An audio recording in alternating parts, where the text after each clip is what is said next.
June 9th, 2026. A scientist looks directly at you and says 4 words. Left to die on purpose. He's not talking about today. He's talking about the Tuskegee Syphilis Study, an experiment that began in 1932 and lasted 40 years. Hundreds of black men believed they were receiving medical care. Instead, researchers watched what happened when a deadly disease was allowed to run its course. The men were never told the truth. Even after a cure existed, even after doctors knew how to save them, what happened next would become one of the darkest chapters in American medical history.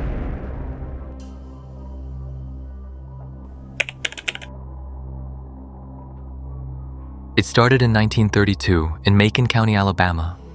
Hundreds of poor black men were told they would receive free medical care, free meals, free checkups, free transportation.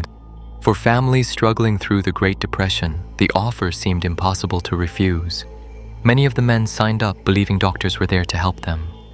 But the real purpose of the study was something entirely different.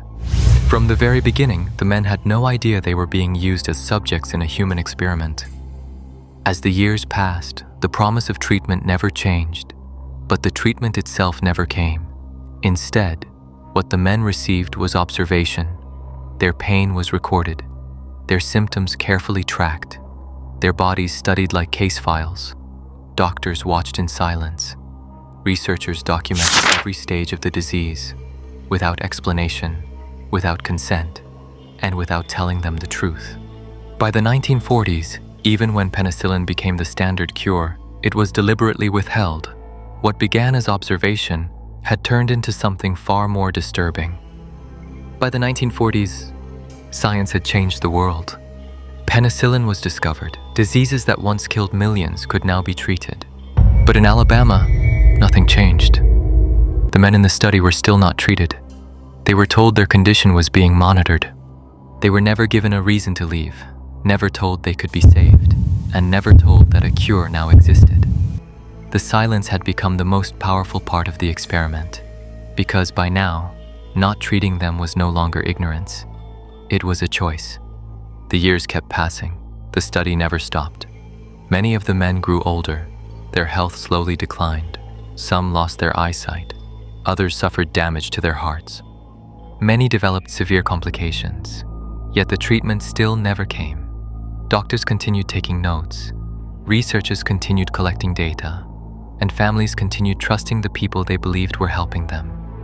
One by one, the men lost their lives, not because a cure did not exist, but because the cure was deliberately kept from them.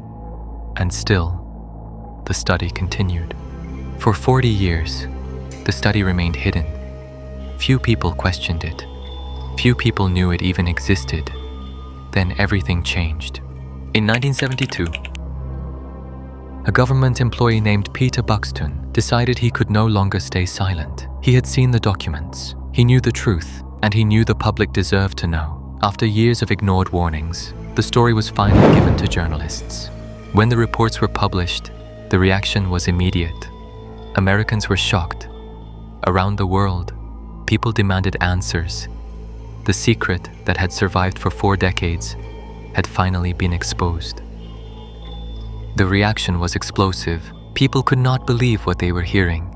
For decades, government doctors had watched men suffer, while a cure sat within reach. Across America, anger spread rapidly. Newspapers covered the story. Television stations discussed it. Politicians demanded answers. Families wanted justice.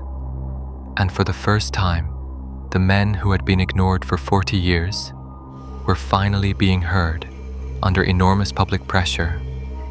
The study was shut down, but for many families, the damage had already been done. The consequences would last for generations. Trust had been broken, lives had been changed forever, and no apology could erase what had happened. The public reaction was impossible to ignore. Questions were coming from every direction. Journalists demanded answers. Citizens demanded accountability. And government officials could no longer pretend they did not know. After 40 years, the study was finally shut down. No more observations, no more secret reports, no more pretending the men were receiving treatment.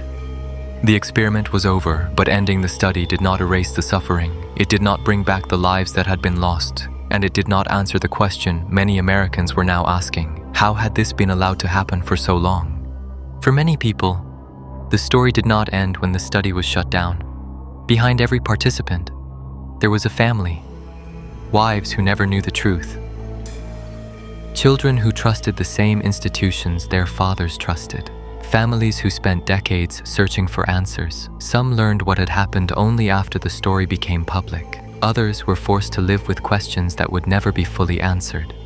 The study had affected more than the men inside it. Its impact spread far beyond the original participants, and for many families, the consequences would be carried for generations. Even after the study ended, its effects did not disappear. For many communities, trust had been broken. Some people became afraid of hospitals. Others questioned doctors, and many wondered whether the institutions meant to protect them could ever be trusted again. The damage was no longer limited to a single study. It had become something much larger, a wound carried across generations. A warning passed from parents to children, and a reminder that trust, once lost, is one of the hardest things to rebuild. In 1997, the United States government officially addressed the surviving participants. At the White House, a formal apology was delivered. For the first time, the nation acknowledged the full truth. The men who had lived through the study were finally recognized. But for many, the apology could not undo the past. It could only mark its acknowledgement. And for those who had already passed, it came too late. The Tuskegee study remains one of the most painful reminders in medical history. A reminder that truth delayed can still leave permanent scars.